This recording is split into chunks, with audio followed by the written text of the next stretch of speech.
Hello, in this video I'm gonna show you how you can distinguish the left and right side of earbuds on TOZO OpenEgo.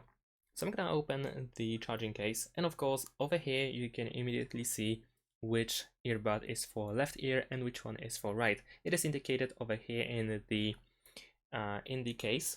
So here we have L and over here we have R. There we go. Now it is a little bit visible.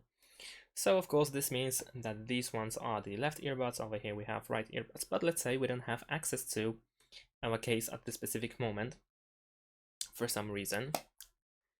And in order to know which earbuds are for which side, we can simply turn them around. And now over here we can see the correct side on which ear we should put it on. So over here we have L, and on the other ones, here we have R. So that's pretty much it. Thanks for watching, leave a like and subscribe to my channel, and see you in my next videos. Bye!